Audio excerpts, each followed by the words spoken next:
Olá, eu sou o professor Altemir, do Vestibular Enem, e nós estamos aqui para trabalhar com a análise de mais uma obra indicada como leitura obrigatória nos vestibulares.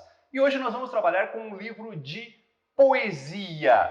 Este livro aqui, Claro Enigma, do Carlos Drummond de Andrade. O Carlos Drummond de Andrade é considerado quase que unanimemente o melhor poeta da literatura brasileira.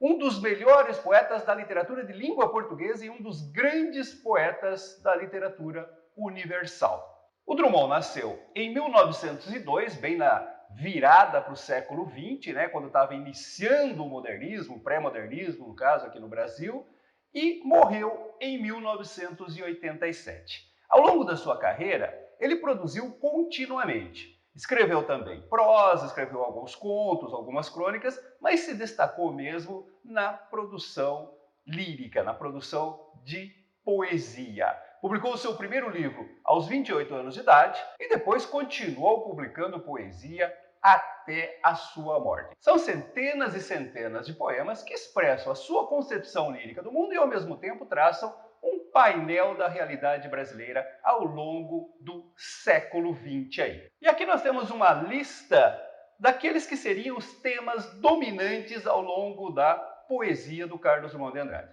Mas, na verdade, gente, se você observar esses temas aqui e comparar com a poesia do Manuel Bandeira, do Fernando Pessoa, você vai ver que não tem muita diferença, não. Os poetas falam sobre uma realidade físico-social e alguns conceitos que fazem parte da natureza humana em qualquer época, em qualquer momento da história.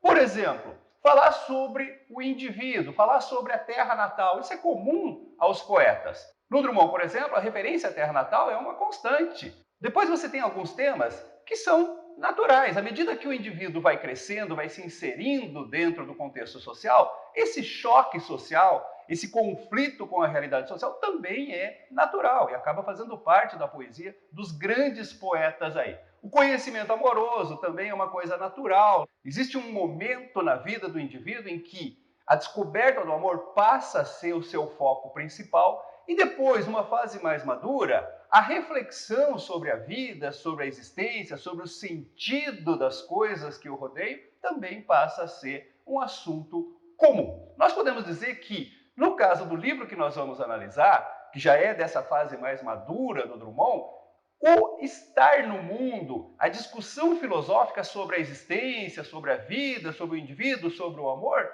predominam. Era uma fase em que o autor se encontrava nesse processo reflexivo. Mas é importante também entender que o indivíduo vive um momento presente que é resultado de toda uma trajetória ligada ao seu passado. A visão que nós temos hoje do mundo é resultado de todo um acúmulo de experiência e de conhecimento. Então é extremamente importante que quando nós vamos analisar uma obra de poesia, nós não fiquemos apenas observando o momento presente em que essa poesia foi produzida, o seu contexto histórico-social. É claro que isso é extremamente importante, mas é preciso ter em mente também toda uma trajetória anterior. O presente dialoga com o seu passado. E é isso que nós vamos tentar mostrar antes de começar a falar especificamente do Claro Enigma. Então vamos começar observando a trajetória poética do Carlos Drummond de Andrade. A crítica costuma dividir a sua obra em 4 fases distintas: primeira, segunda, terceira e quarta fase. Na primeira fase, nós temos uma identificação com o primeiro tempo modernista. O Drummond, ele não participou da Semana da Arte Moderna em 1922. Era muito jovem, tinha 20 anos. Não estava ainda envolvido com esse pessoal de São Paulo que promoveu a Semana da Arte Moderna. Mas logo em seguida, ele acabou se tornando uma liderança do modernismo lá em Minas Gerais. Entrou em contato com os modernistas, o Mário, o Oswald, o Bandeira, e serviu como um expoente dessa visão modernista em Minas Gerais. Chegou a liderar um grupo de jovens poetas mineiros nesse processo de modernização da literatura brasileira aí. Esta primeira fase do Drummond seria composta pelos 2 primeiros livros de poesia que ele publicou. O Alguma Poesia, em 1930, e O Brejo das Almas, em 1934. Pela cronologia histórica, esses dois livros já estariam inseridos no segundo tempo modernista, que começa em 1930. Mas entendam, são poemas que foram compostos, que foram criados ao longo da década de 20. Então são poemas que se identificam plenamente com as características do primeiro tempo modernista, ou seja, o uso dos versos livres, do coloquialismo, da temática prosaica, comum do dia a dia, o humor, que é uma das características mais fortes desse primeiro tempo, simbolizada principalmente no poema piada, mas também na ironia, na paródia, a brevidade e a concisão, aqueles poemas curtinhos, né, adequados ao ritmo moderno, da velocidade moderna, então é o chamado poema pílula, poema minuto, enfim, todas aquelas propostas do primeiro tempo modernista nós encontramos nessa primeira fase do Drummond aí. E é interessante observar que, embora o Drummond tenha publicado o seu primeiro livro só em 1930, já na década de 20, principalmente no final da década de 20, ele já era um poeta bastante conhecido nacionalmente, porque ele tinha publicado o poema No Meio do Caminho. Lembra desse poema? No meio do caminho tinha uma pedra no meio do caminho, no meio do caminho tinha uma pedra. Então, ele publicou esse poema numa revista moderna, no final da década de 20, e esse poema fez um estardalhaço, né? Gerou uma polêmica muito grande. Esse foi um dos poemas modernistas mais discutidos ao longo do modernismo aí, odiado pelos conservadores e aclamado pelos modernistas. Então isso fez com que o Drummond já fosse um poeta reconhecido nacionalmente antes mesmo de ter lançado a sua primeira obra. Depois nós vamos ter uma segunda fase, que é composta por esses três livros aqui, Sentimento do Mundo, de 1940, José, de 42 e A Rosa do Povo, de 45. Essa segunda fase seria a fase em que o Drummond se identifica com o segundo tempo modernista, com aquele momento caracterizado no modernismo como década de 30, de romance social, de poesia de engajamento social. Era um momento marcado por vários conflitos sociais. O mundo passava por uma grande crise econômica iniciada no final da década de 20. Havia um acirramento entre as ideologias capitalista e socialista, né, com a ascensão forte do socialismo em cima dessa crise econômica, dessa crise social.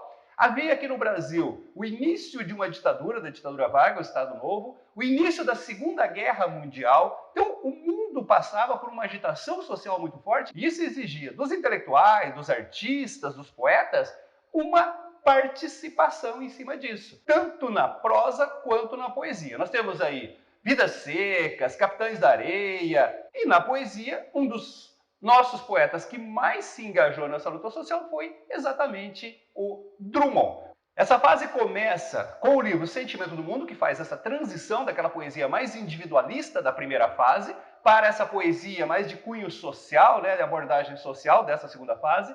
Passa pelo livro José, que é feito em cima daquele famoso poema, E Agora José, e chega no Rosa do Povo, para muitos críticos considerado um dos melhores livros do Drummond e seguramente o livro mais significativo dessa segunda fase.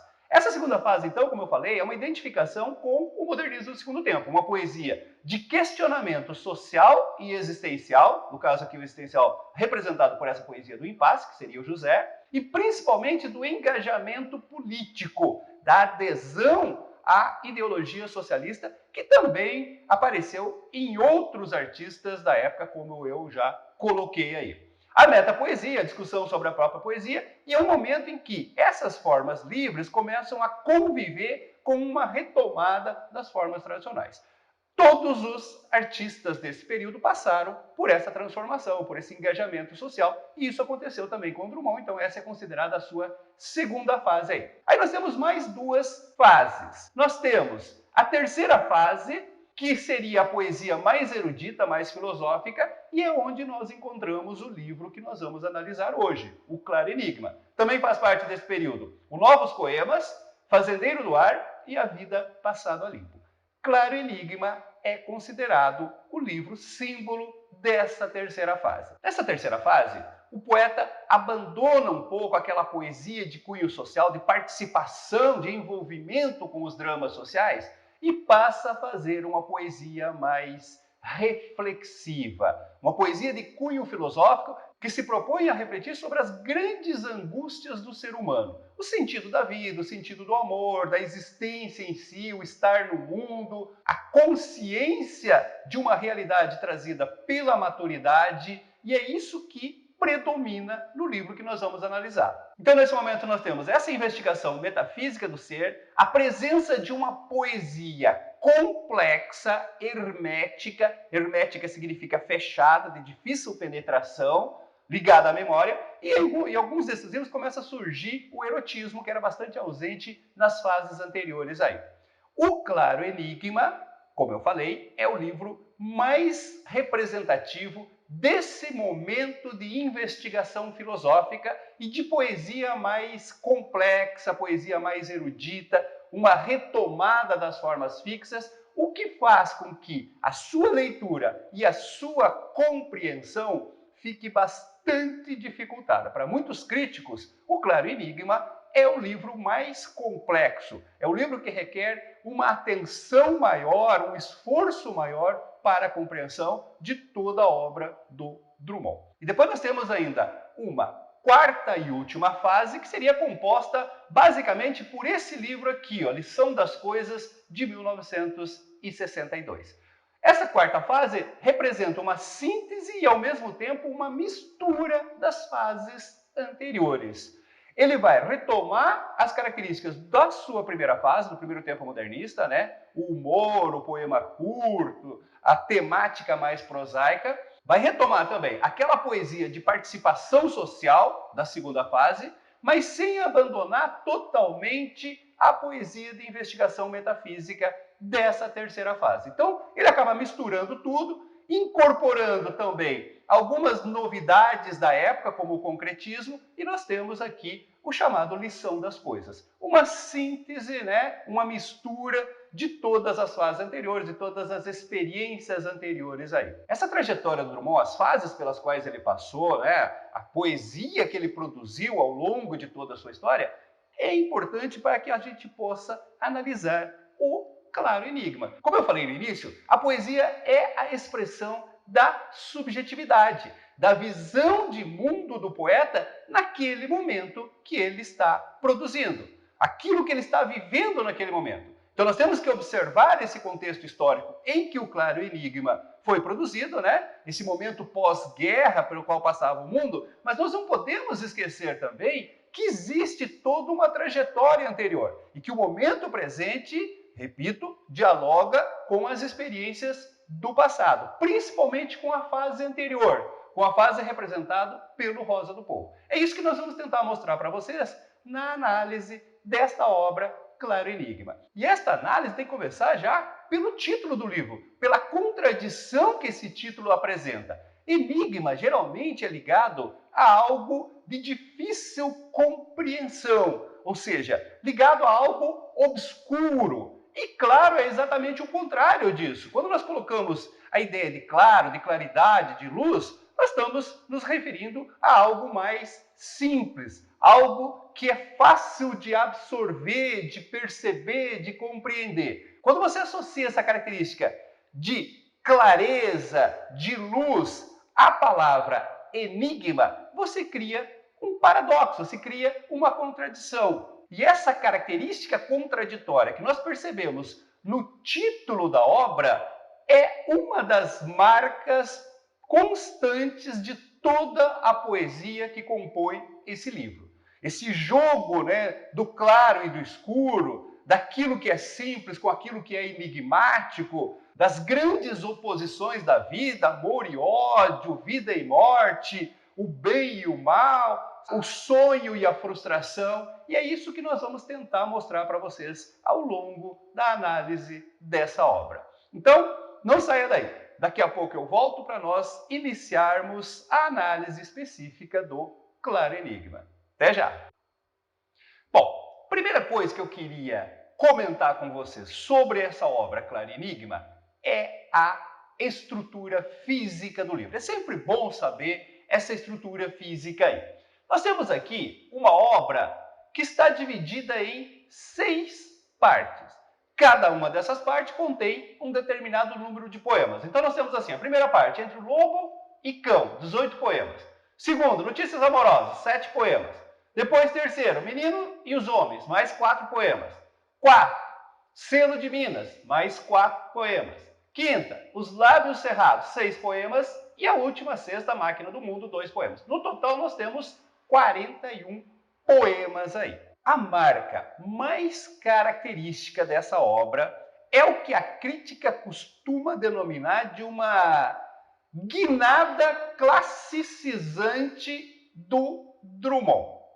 A marca característica do modernismo, você sabe disso, é a liberdade formal. Os primeiros modernistas lutaram muito pelo fim daquela postura acadêmica que exigia métricas e rimas regulares, formas consagradas de poesia, como o soneto, na bandeira da liberdade, na ideia do verso livre, do uso de uma linguagem mais simples, mais coloquial. Essa é a marca característica do modernismo como um todo. E o Drummond é um grande modernista, um dos melhores representantes da nossa poesia moderna. Aderiu plenamente a essa proposta modernista na sua primeira fase. Na segunda fase, deu aquela guinada para a poesia social, mas mantendo esse aspecto mais informal, de uma linguagem mais simples, de uma métrica mais livre. No entanto, neste livro Claro Enigma, voltam a predominar os poemas com rigor formal, com métricas e rimas regulares, com estruturas consagradas como o soneto, por exemplo. Por isso, a crítica fala que há uma guinada classicizante, uma retomada do estilo clássico aí. E isso vem junto, faz parte, né, do estilo clássico, de uma linguagem erudita, ou seja, uma linguagem culta, uma linguagem elevada que constantemente exige a sua consulta a um dicionário. O resultado disso, gente, é que nós estamos diante do livro mais complexo, mais hermético da produção drummondiana.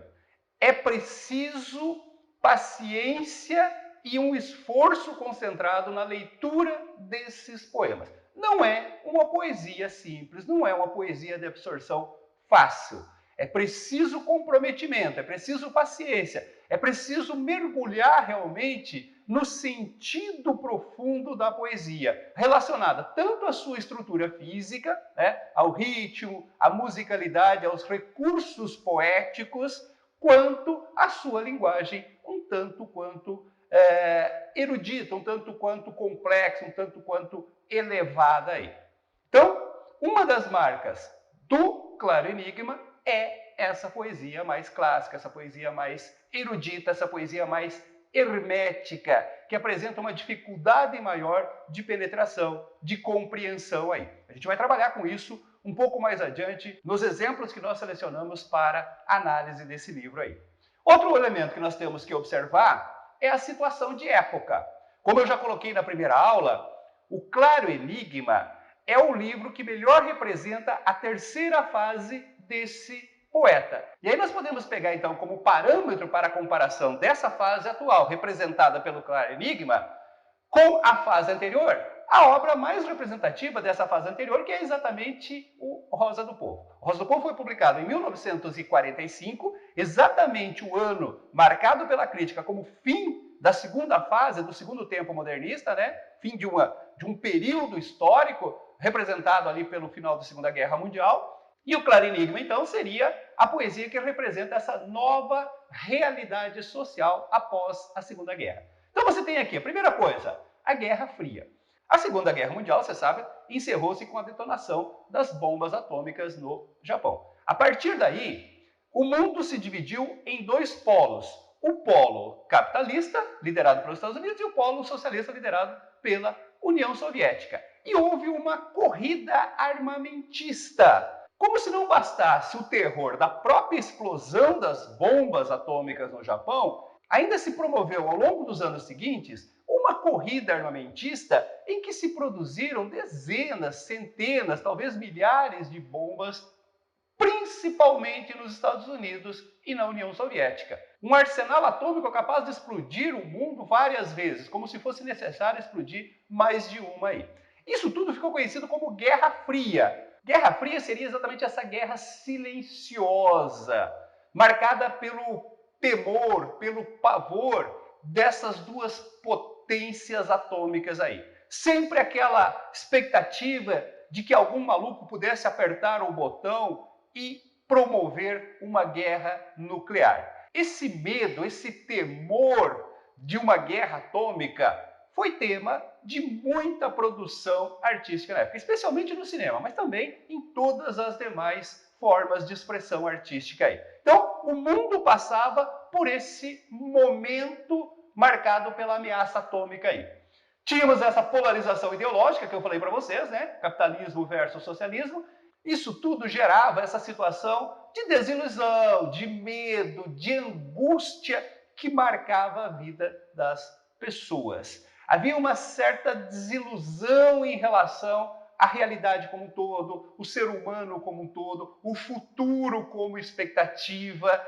Havia uma apreensão muito forte permeando a vida das pessoas de uma forma geral. E aí, a investigação existencial, aquele questionamento sobre o sentido da própria existência, sobre a natureza humana, sobre o sentido da vida, passa a ocupar um espaço cada vez maior na literatura, nas artes de uma forma geral, desse período aí. O Drummond se encaixa muito bem nisso. E o Claro Enigma, volto a insistir, é a obra que melhor representa essa poesia produzida a partir dessa investigação existencial em cima desse novo contexto, dessa nova realidade surgida a partir da Segunda Guerra Mundial. A partir do fim da Segunda Guerra Mundial e do estabelecimento dessa nova realidade social, dessa nova divisão ideológica e dessa tensão provocada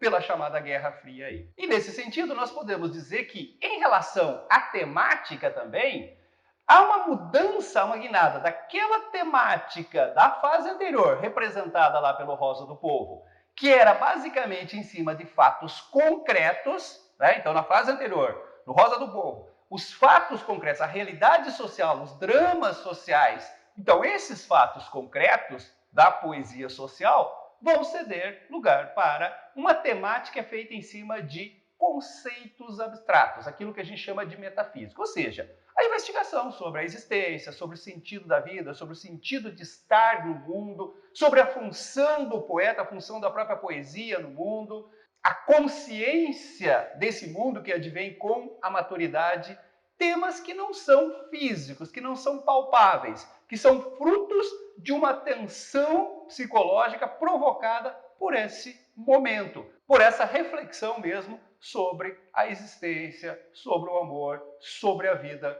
como um todo aí. Então a própria temática já é um indício de uma dificuldade maior de compreensão. Uma coisa é você analisar uma poesia feita em cima de uma realidade física concreta, como eram os temas sociais, o Estado Novo, a ditadura, a guerra, as injustiças sociais, como acontecia na fase anterior do Rosa do Povo. Outra coisa é você analisar uma poesia feita a partir de uma investigação subjetiva e filosófica sobre a própria existência, sobre o próprio sentido da existência. E essa transição aparece já no primeiro poema do livro que eu queria comentar com vocês agora.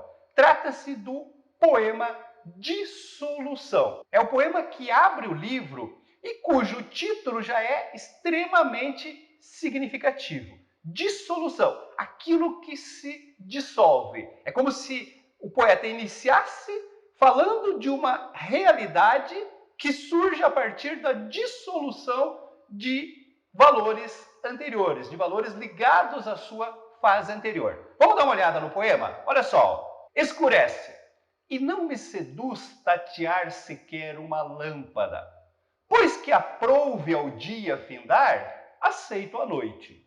E com ela aceito que brote uma ordem outra de seres e coisas não figuradas, braços cruzados. Vazio de quanto amávamos, mais vasto é o céu. Povoações surgem do vácuo. Habito alguma? E nem destaco minha pele da confluente escuridão. Um fim unânime concentra-se e pousa no ar, hesitando. E aquele agressivo espírito que o dia carrega consigo já não oprime. Assim a paz destroçada vai durar 1000 anos ou extinguir-se na cor do galo. Esta rosa é definitiva, ainda que pobre. Imaginação, falsa demente, já te desprezo, e tu, palavra. No mundo, perene trânsito, calamo-nos, e sem alma, corpo és suave. Gente, leitura de poesia exige, sobretudo, paciência. A leitura da poesia não é como a leitura da prosa. O sentido da poesia é muito mais condensado, os recursos literários são muito mais intensificados na produção poética. E a compreensão disso requer, antes de mais nada, paciência. A releitura persistente, paciente, é a base da compreensão de uma poesia. Usando, obviamente, para isso, as informações que você tem sobre esse poeta, sobre a sua biografia, sobre a sua ideologia, sobre a realidade social em que ele estava inserido ao produzir essa poesia e a sua trajetória de vida. Então, usando dessas informações que nós passamos até agora, nós temos que tentar interpretar isso. Como eu falei, esse poema abre o livro. Esse livro marca uma mudança em relação à poesia que aparecia na sua obra anterior. Então, nós temos que tentar entender o poema a partir disso. É uma poesia produzida a partir da dissolução, como diz o título, de uma situação anterior, de uma realidade, de conceitos, de valores anteriores. Então, observem algumas expressões significativas que aparecem nesse poema. Por exemplo, escurece. Ele está falando de uma nova realidade que pode ser sintetizada nessa palavra escurece. Mais abaixo, nós temos a expressão braços cruzados, que pode representar a posição do poeta diante dessa nova realidade. Vazio. Habito alguma? O questionamento sobre a sua posição em relação a essa nova realidade. Mais adiante, aquele agressivo espírito já não oprime. A consciência de que aquilo que o inspirava, que o impulsionava a produzir aquela arte social, já não existe mais. Já não existe mais essa opressão da realidade social, né? da consciência da realidade social como fonte de produção poética aí. Assim a paz destroçada. Uma referência, obviamente, a essa nova realidade após a guerra. Uma paz, mas porém uma paz destroçada. Esta rosa é definitiva, ainda que pobre. Rosa, e aí tem que ter uma certa consciência da poesia do autor como um todo, rosa é uma referência ao símbolo da poesia consagrado no livro Rosa do Povo. Então, esta rosa, esta poesia é definitiva, ainda que pobre.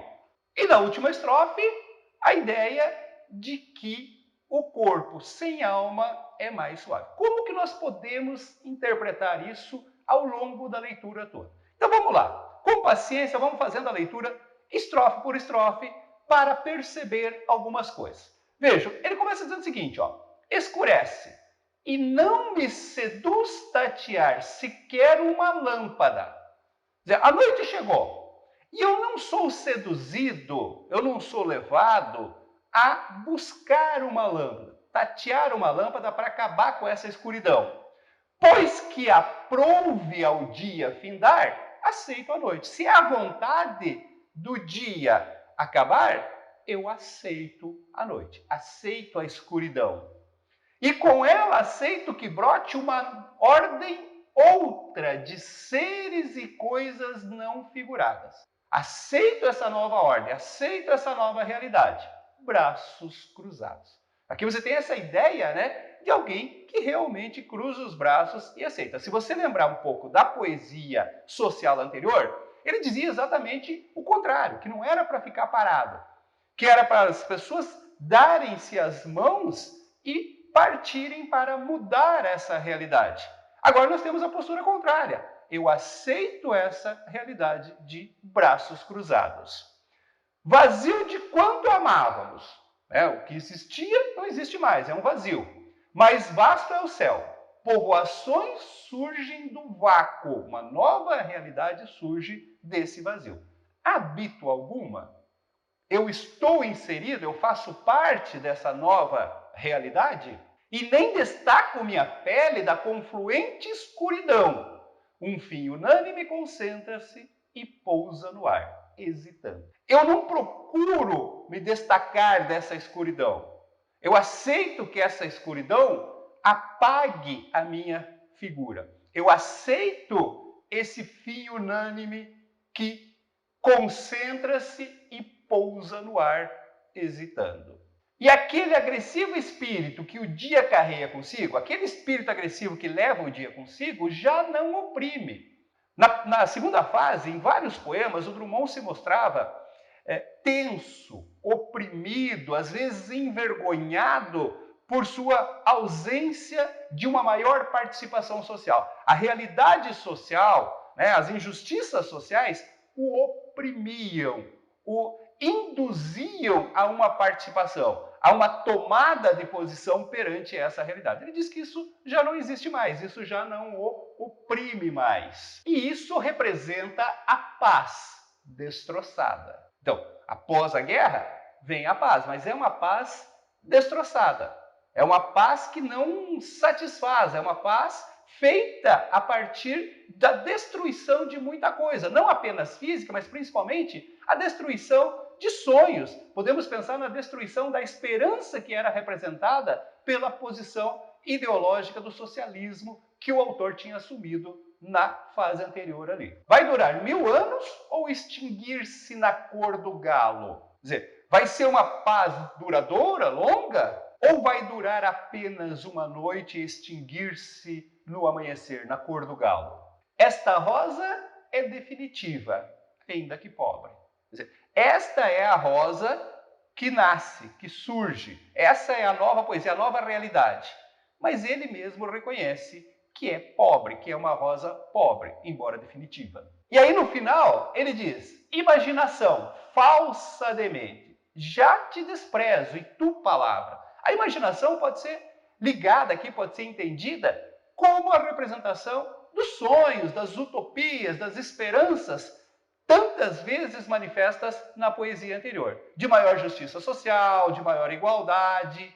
Agora ele diz que já despreza essa imaginação, fruto de uma certa desilusão com a vitória do capitalismo sobre o socialismo. No mundo perene trânsito, calamo-nos, e sem alma, corpo és suave. Nessa última estrofe, a crítica costuma interpretar como sendo o posicionamento do poeta de se voltar mais para a forma do que para a discussão do conteúdo relacionado à realidade social. Então, a forma representaria o corpo, que sem a alma, sem esses conflitos sociais, sem essa preocupação, esse drama social, ficaria mais suave, mais leve aí. Então, voltando ao poema como um todo, nós podemos pensar assim, essas duas primeiras estrofes representam a consciência do fim de uma fase e a aceitação de uma nova realidade. Aí nós temos aqui na terceira estrofe essa ideia da ausência e dúvidas. A ausência de tudo quanto amávamos e a dúvida representada pela expressão habito alguma, onde eu me insiro nisso. Na quarta estrofe nós temos claramente essa posição de apatia pessimista. Eu aceito isso, eu não quero me destacar. Eu aceito que a escuridão esconda a minha pele. Não quero destacar a minha pele dessa escuridão. Então, uma apatia e ligada à ideia de escuridão pessimista aí. Na quinta e sexta estrofe, nós temos uma referência clara ao pós-guerra. Tá? O que havia antes, aquela realidade social opressora cede lugar agora a uma paz destroçada, a uma rosa definitiva aí. E no final nós temos essa ideia, né? O poeta cala sua voz para o mundo concreto, volta-se para a forma, que seria o corpo, sem a alma, sem a sua essência. É como se o Drummond estivesse comunicando ao leitor que a poesia que irá compor este livro, que o leitor inicia a leitura com esse poema, é voltada muito mais para a forma do que para a essência. Ou seja, há uma preocupação muito mais clara com a estrutura formal, com a linguagem, do que propriamente com a temática da realidade social, como acontecia na fase anterior. Então, gente, como é característico nas obras do Drummond, os poemas não são jogados aleatoriamente dentro dos livros. Eles têm uma certa sequência, eles têm uma organização lógica em relação aos objetivos da obra, à estrutura da obra. Esse poema Dissolução é exemplo desse tipo de organização que é comum na obra do Drummond. Ele começa anunciando para o leitor que este livro faz parte de uma nova fase, de uma nova realidade, de uma nova temática, ao mesmo tempo mostrando o contraste com a fase anterior representada pelo Rosa do Povo. Certinho? Bom, nas próximas aulas eu vou, através de exemplos, tentar mostrar como que vocês devem proceder para fazer as leituras dos poemas do Claro Enigma. Então não sai daí, eu volto daqui a pouco. Olá, gente! Nessa aula, através de um exemplo, nós vamos tentar mostrar para vocês um processo para leitura dos poemas do Claro Enigma, essa obra indicada aí como leitura obrigatória nos vestibulares. Você sabe que a leitura de poesia exige, antes de mais nada, paciência. Às vezes o aluno chega para mim e fala assim, professor, como que eu leio poesia e tal? Como se houvesse uma fórmula mágica. Não existe. A única coisa que eu falo sempre é o seguinte, ó. Um poema lido uma única vez é um poema mal lido, citando aí o João Cabral de Melo Neto. A poesia, a leitura de poesia deve ser feita pela persistência. Ler e reler várias vezes, utilizando, obviamente, o máximo de informações que você possa juntar sobre o autor desse poema, sobre a realidade social dessa obra, o momento histórico dessa obra e a trajetória desse autor até esse momento em que esse poema foi produzido. Nós fizemos isso em relação ao Drummond nas aulas anteriores. Agora vamos tentar colocar isso em prática.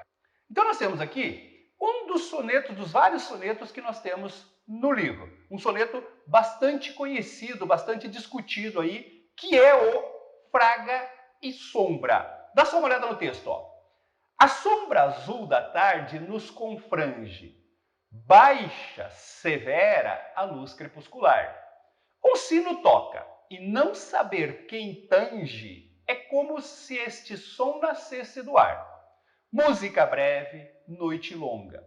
O alfange que o sono e sonho ceifa devagar, mal se desenha, fino, ante a falange das nuvens esquecidas de passar. Os dois apenas, entre céu e terra, sentimos o espetáculo do mundo, feito de mar ausente e abstrata serra. E calcamos em nós, sob o profundo instinto de existir, outra mais pura vontade de anular a criatura. A primeira leitura, ela é sempre angustiante. Você faz aquela primeira leitura e surge aquela angústia opressora do tipo, tô ferrado, não entendi nada, não sei nada, isso vai cair no vestibular, eu vou me dar mal.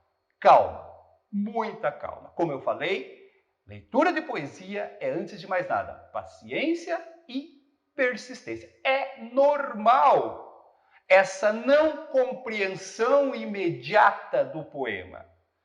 A compreensão de um poema, ela vem pela releitura persistente, pela busca de características estruturais e de sentido lógico para o texto, para as palavras, para as frases que compõem esse texto aí.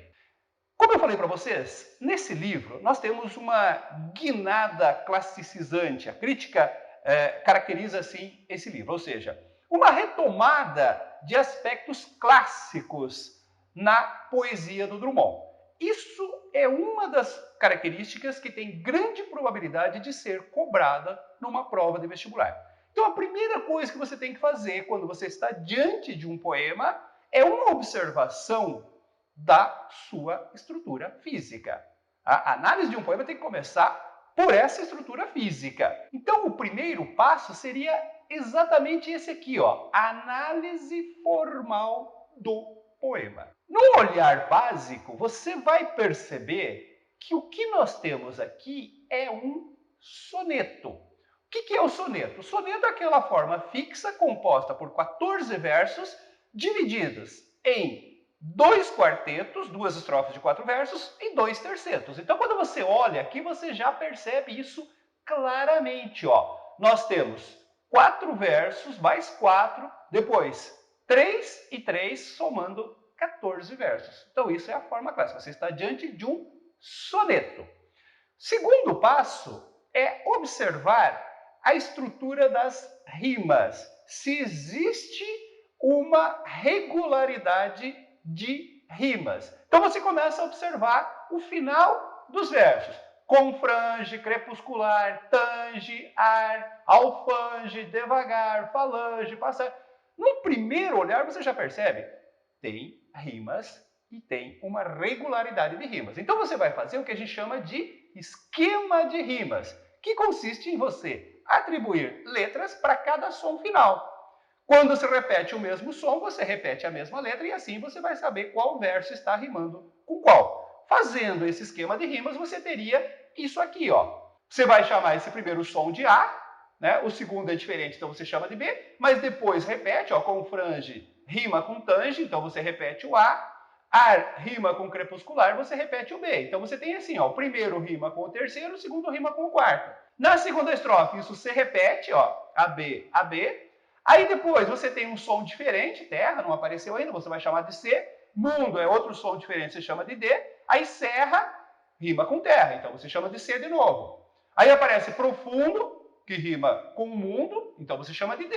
E aí dois sons diferentes, ó, pura e criatura, você vai chamar de E. Então você tem esse esquema de rimas aí. Terceiro passo, você vai observar a métrica. Você vai fazer a escansão dos versos para ver se há regularidade métrica, se há algum tipo de regularidade. Para isso, gente, você precisa contar as sílabas de pelo menos uma estrofe aí. Então, pegando essa primeira aqui, você teria que fazer a escansão desta primeira estrofe. A sombra azul da tarde nos confrange, baixa, severa luz crepuscular. Um sino toca, e não saber quem tange é como se este som nascesse do ar. Fazendo a escansão, você teria isto aqui, ó.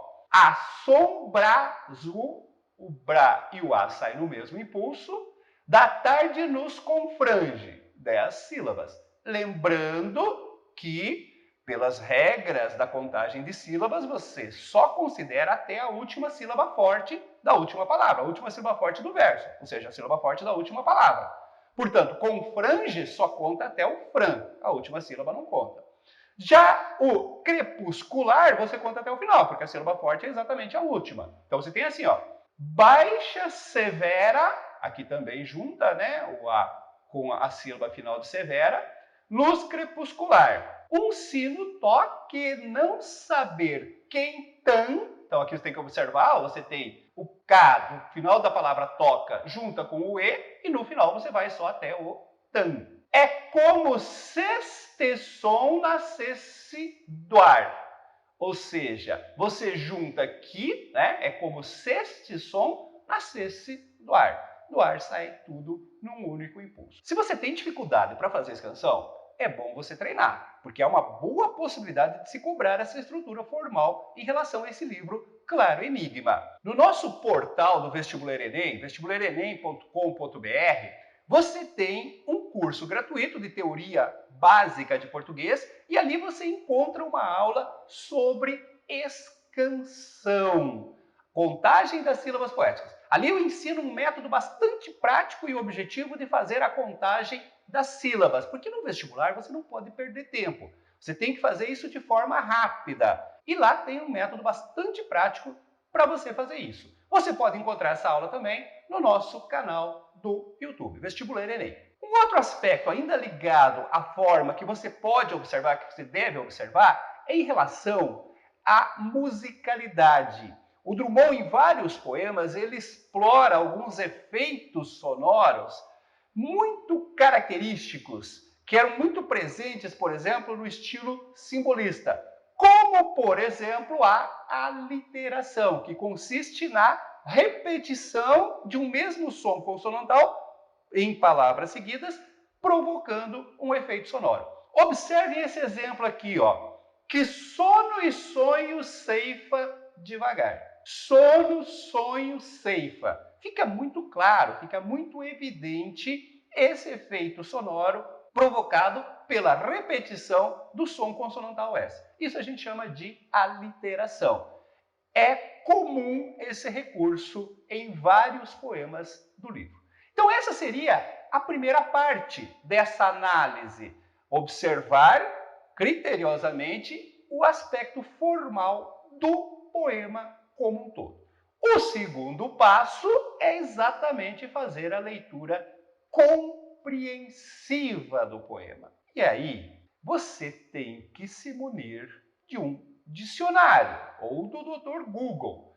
As palavras que você desconhece, você tem que procurar no dicionário para tentar encaixá-las do seu sentido dentro do verso como um todo. Então você começa a ler o texto, ó. Fraga e sombra. Você sabe o que é fraga? Então você vai no dicionário e você descobre que fraga significa rocha, rochedo. Aí depois você está lendo, ó. A sombra azul nos confrange. O que é confrange? Confrangir significa afligir. Baixa severa, luz crepuscular, um sino toca e não saber quem tange. O que é tangir? Tangir é tocar. Depois, mais abaixo, a música breve, noite longa. O alfange. O que é alfange? Alfange seria uma espada curva. Ceifa. O que é ceifar? É cortar. Depois abaixo, ante a falange. Falange aqui tem o sentido de grupo, de multidão. E mais abaixo, né? Talvez você não saiba também o sentido de calcar. Calcar significa comprimir. Então, munido do sentido dessas palavras que podem apresentar uma dificuldade maior, você vai partir para a leitura mais atenta, repetida, cuidadosa, paciente do poema. Então você começa pelo título. Fraga e sombra. Fraga é rochedo, é rocha e representa aquilo que é concreto, que é material, enquanto que a sombra é o abstrato. Nós já começamos por uma expressão que traz aquela contradição que eu citei já do título do livro. Claro, enigma. Esse jogo de oposição, de contradição, de elementos até mesmo paradoxais, é uma das características desse livro como um todo. É uma presença marcante na maioria dos poemas aí. Aí ele começa assim, ó. A sombra azul da tarde nos confrange. A sombra azul do entardecer nos aflige. Baixa, severa luz crepuscular. Então ele está falando de um momento que começa com a sombra azul da tarde e encaminha-se para a luz crepuscular, ou seja, o anoitecer, a noite chegando. E ele diz: esse momento nos aflige. Esse nos, ele pode ser uma referência ao ser humano como um todo, mas ele pode ser também uma referência ao par amoroso, porque mais abaixo você vai ter assim, os dois apenas entre céu e terra. Isso não impede a primeira interpretação, porque os dois apenas poderia também representar a criatura e o Criador. Como se ele estivesse fazendo uma reflexão sobre a existência, e aí entraria o Deus criador dessa própria existência. Mas, a meu ver, essa interpretação de que ele está fazendo uma referência sobre dois seres, né, que provavelmente estão juntos há muito tempo, que formam um casal, seria a mais adequada aí. A sombra azul da tarde é um símbolo de opressão, meio que antecipando a noite que chega, a luz crepuscular. Aí ele continua, um sino toca, e aí ele insere a música dentro dessa situação que ele observa. E não saber quem tange, quem está tocando essa música, é como se o som nascesse do ar. Tá? É como se ele fosse parte integrante dessa realidade de escurecer que ele está observando. Música breve, noite longa. O alfange que sono e sonho ceifa devagar, mal se desenha, fino ante a falange das nuvens esquecidas de passar. Observe que os versos aqui, eles são uma sequência, eles vão se completando no verso seguinte. Isso é uma característica muito marcante da poesia do Drummond. Então você tem que pegar esse ritmo de leitura que vai facilitar a sua compreensão. Então ele diz o seguinte, ó, o alfange que ceifa, que corta devagar o sono e o sonho, mal se desenha, fino, né? Esse alfange fino, diante da falange de nuvens esquecidas do passado. Do que ele está falando aqui? Ele está falando do amanhecer. O que ceifa o sono e o sonho? O amanhecer. Então, essa espada curva, esse alfange, né, poderia representar aquela linha tênue do amanhecer, né, da alvorada, que aparece em meio a uma multidão de nuvens esquecidas de passar e que vai ceifando o sono e o sonho. Lembrando que essa ideia de ceifar tem a ver também com a ideia de foice. E foice não deixa de ser uma lâmina curva. E foice lembra o quê? A imagem clássica da morte.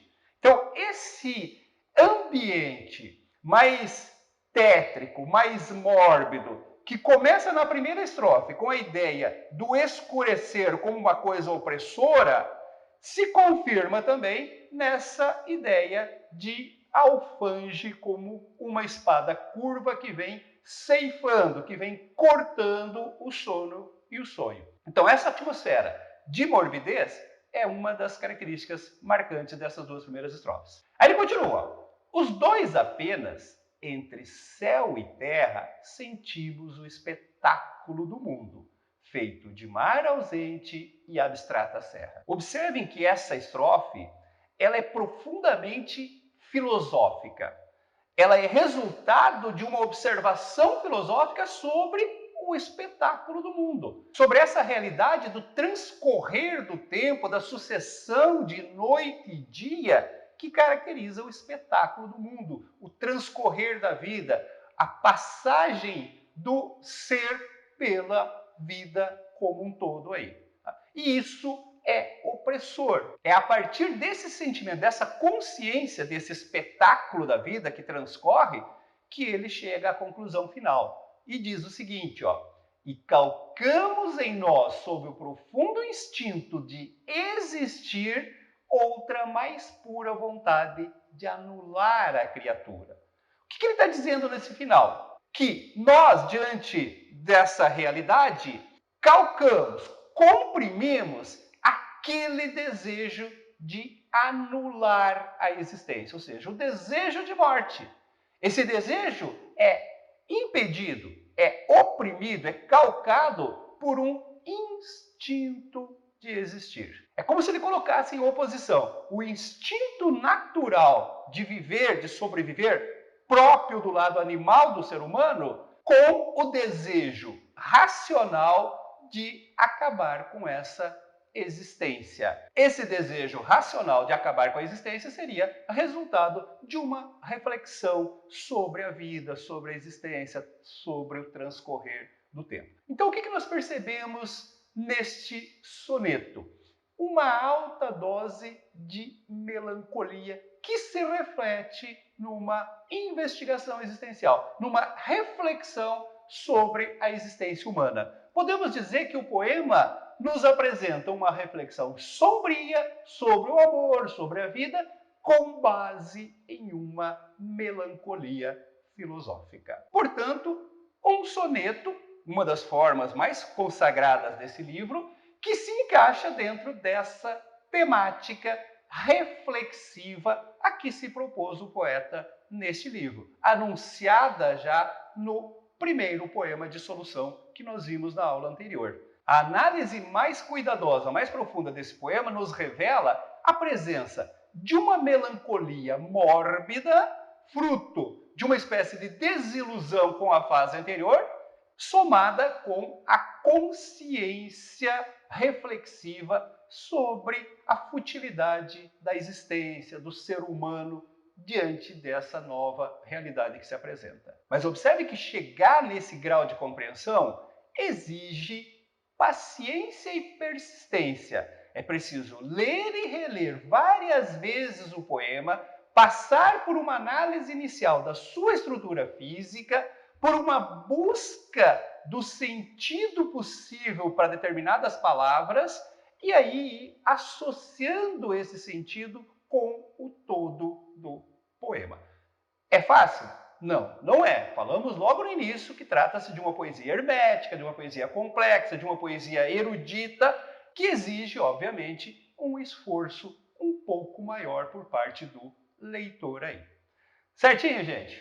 Bom, eu volto na próxima aula para nós analisarmos mais um poema do livro nesse treinamento para a leitura do Claro Enigma aí. Até daqui a pouco. Ok, vamos em frente aí. Vamos analisar mais um poema do livro Claro Enigma para mostrar para vocês esse método mais prático de leitura, de compreensão, que você deverá repetir, obviamente, em outros poemas do livro. Aqui nós temos também um poema conhecido do livro, bastante comentado desse livro, que é A Ingaia Ciência. Observem o texto. Ó. A madureza, essa terrível prenda, que alguém nos dá, raptando-nos com ela, todo o sabor gratuito de oferenda sob a glacialidade de uma estela, a madureza vê, posto que a venda interrompa a surpresa da janela, o círculo vazio onde se estenda e que o mundo converte numa cela. A madureza sabe o preço exato dos amores, dos ossos, dos quebrantos, e nada pode contra a sua ciência, e nem contra si mesma. O agudo olfato, o agudo olhar, a mão livre de encantos se destroem no sonho da existência. E aí aquela angústia, né, que eu já falei para vocês. Não entendi nada, absolutamente nada. Para começar, isso não é exatamente uma verdade, tá? Mas obviamente que essa primeira leitura ela ainda deixa muito a ser compreendido. Por isso que eu falei para vocês, paciência e persistência. Você tem que se propor a ler várias vezes estes poemas, buscando o mínimo de compreensão, tanto no aspecto formal do texto, que eu volto a insistir, isso pode ser motivo de cobrança no vestibular, já que esse é um dos livros que mais apresenta essa preocupação estético-formal de toda a obra do Drummond, e, em seguida, uma leitura mais compreensiva do sentido do texto. Então vamos lá, vamos começar novamente com essa parte estrutural. A primeira coisa a ser observada é que, novamente, nós temos aqui um soneto. O fato de eu ter escolhido soneto, né, para trabalhar nessas aulas, não significa que o livro só tenha sonetos. O primeiro poema que nós analisamos, o poema que inicia o livro de solução, por exemplo, não é um soneto. Você tem várias outras formas aí. Mas o soneto é a forma mais marcante do estilo clássico, né, a forma mais consagrada do estilo clássico e bastante utilizada pelo Drummond. Daí a escolha dos sonetos para análise. Então nós temos novamente aqui um soneto. 2 quartetos e 2 tercetos, totalizando os 14 versos, né, divididos em 4 estrofes, 2 quartetos e 2 tercetos, que compõem um soneto. Em seguida, você tem que observar a estrutura de rimas, se existe ou não regularidade de rimas. E aí, observando o soneto como um todo, você vai perceber que existe sim um esquema de rimas, que seria isso aqui, ó. AB, AB, AB, AB, ou seja, nas duas primeiras estrofes você tem aqui rimas cruzadas, né? Primeiro rimando com o terceiro e o segundo com o quarto, e nas últimas você tem CDE, CDE, que é também a forma clássica da rima, muito utilizada por Camões aí nos seus sonetos, tá? Então você tem o primeiro verso do primeiro terceto rimando com o primeiro verso do segundo terceto, e assim subsequentemente. Segundo com segundo, terceiro com terceiro. Então, você tem um esquema de rimas regulares. O outro passo, você já sabe, é fazer a escansão, a contagem das sílabas métricas. E aí, lembrando, né, você vai contar por impulso, pronunciar o verso inteiro, contando os impulsos, até a última sílaba forte. Então, vamos fazer isso em relação à primeira estrofe. A madureza, essa terrível prenda que alguém nos dá, raptando-nos com ela todo o sabor gratuito de oferenda, sob a glacialidade de uma estela. Vamos fazer essa escansão aqui e nós teríamos isso aqui, ó. Também temos aqui um soneto com métrica decassílaba. O fato de coincidir, né, os dois sonetos analisados, da aula anterior e esse, serem decassílabos, não significa que todos os sonetos têm essa métrica. Você tem sonetos com outras métricas, até sem métrica regular ali. Você tem poemas também que não têm necessariamente essa regularidade aí. Então, toma cuidado, não vá tomar isso como uma informação que você vai aplicar em todos. Você tem que fazer a escansão. Dificilmente você vai escapar desse trabalho de fazer a contagem. E aí você teria isso aqui, ó. A madureza, essa... Então, os a de madureza e o es de essa juntam. A madureza, essa terrível prem. Vai só até o prem, o dá, você não conta. Que alguém, o que e o a sai junto, que alguém nos dá, raptando-nos com ela, o lá não conta, o é a sílaba forte, todo sabor gratuito de oferem. De sai junto também, o de e o o, né, juntam num único impulso. Sob a glacialidade de uma esté, o de e o u fica junto, e o ma e o es também, de uma esté.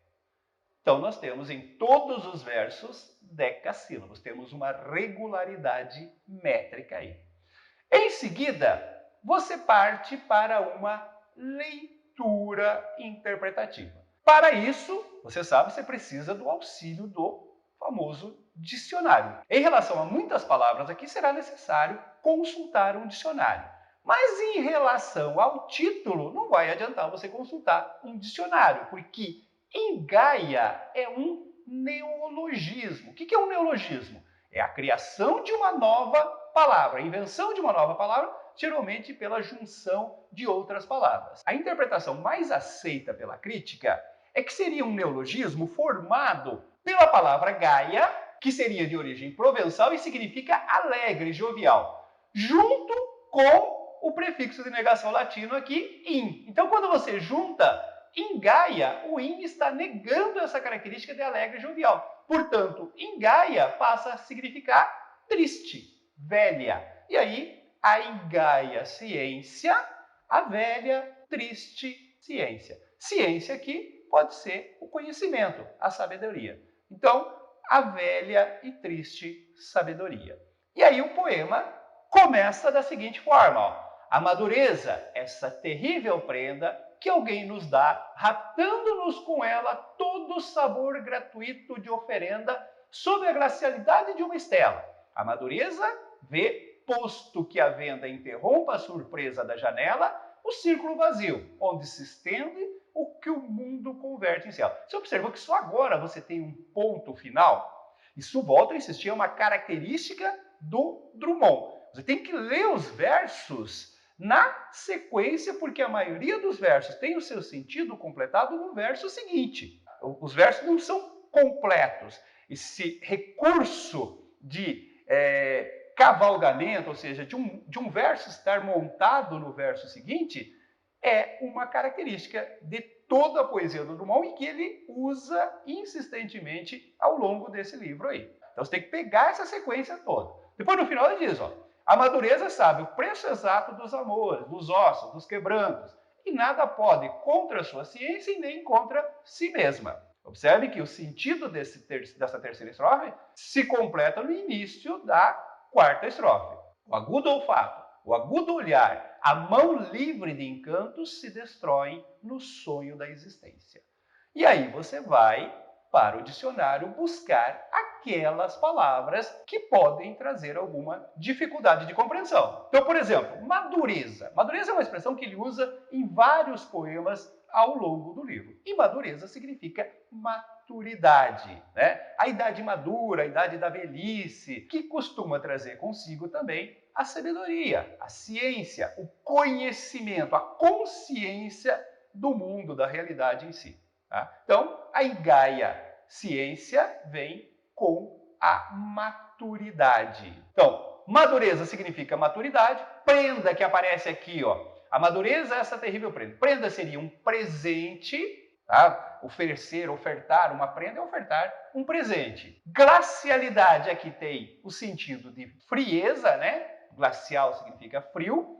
E estela poderia até ser relacionado com estrela, mas o sentido mais óbvio aqui é que estela seria uma coluna de mármore para inscrição. Geralmente se tem a expressão estela funerária, aquela coluna de mármore para fazer a inscrição funerária. E isso tem mais sentido associado com a ideia de algo frio, relacionado com a morte aí. Ócio seria aquela coisa de estar parado, de descanso, de não fazer nada. Quebrantos, que é uma outra palavra que poderia trazer alguma dúvida, está relacionado a feitiço, né? Uma consequência relacionada a um estado de morbidez e tal, geralmente associado com feitiço.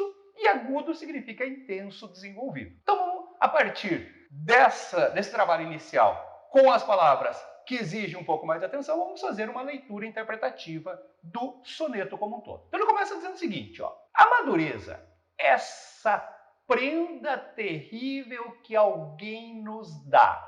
Então ele começa dizendo que a maturidade é uma prenda, é um presente que alguém nos dá, mas é uma prenda, um presente terrível. E aí ele continua, raptando-nos com ela, com a madureza, com a maturidade, todo sabor gratuito de oferenda.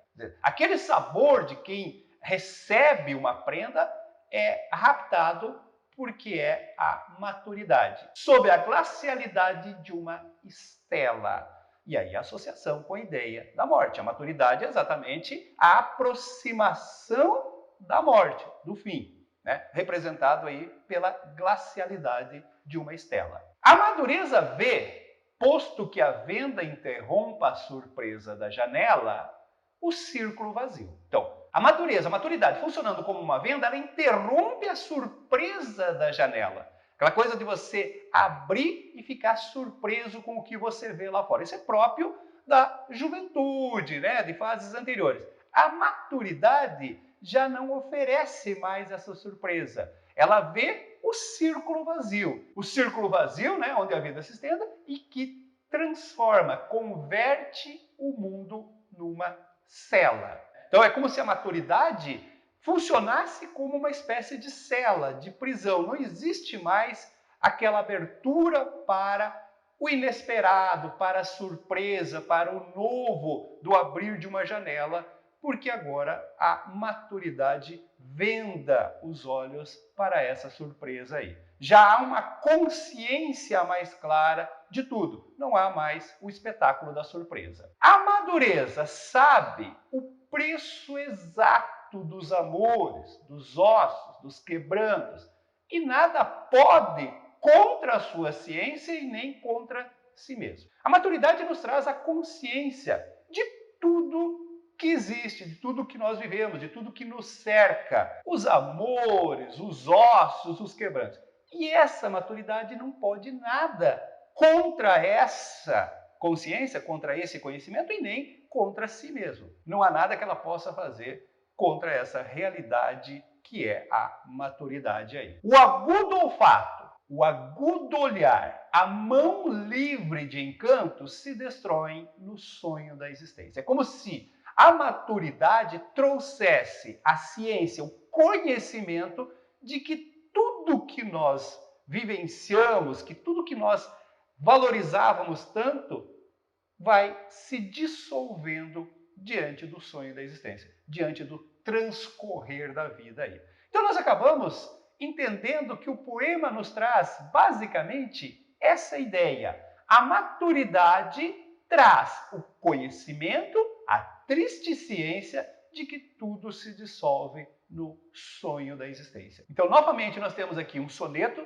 que nos traz uma reflexão profunda sobre a existência, sobre o mundo, sobre o transcorrer da vida, marcado por uma certa nostalgia mórbida.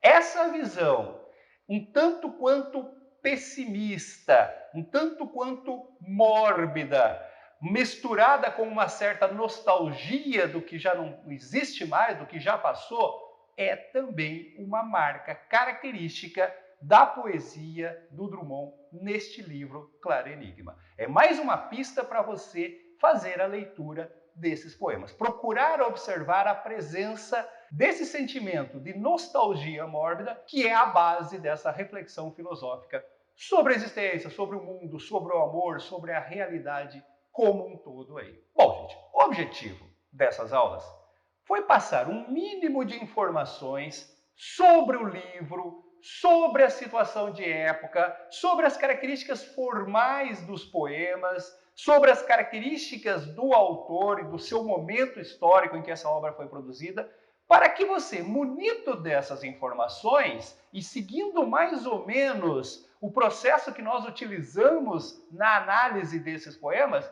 possa proceder à sua leitura interpretativa desses textos. Lembre-se, essas aulas, obviamente, não substituem a leitura das obras, principalmente sendo poesia. Uma coisa que os alunos sempre me perguntam é assim, eu tenho que ler o livro todo de poesia? Sim e não. Não custa nada você fazer uma leitura básica dos 41 poemas que compõem o livro Claro Enigma. É uma leitura rápida, só que ela também sozinha não funciona.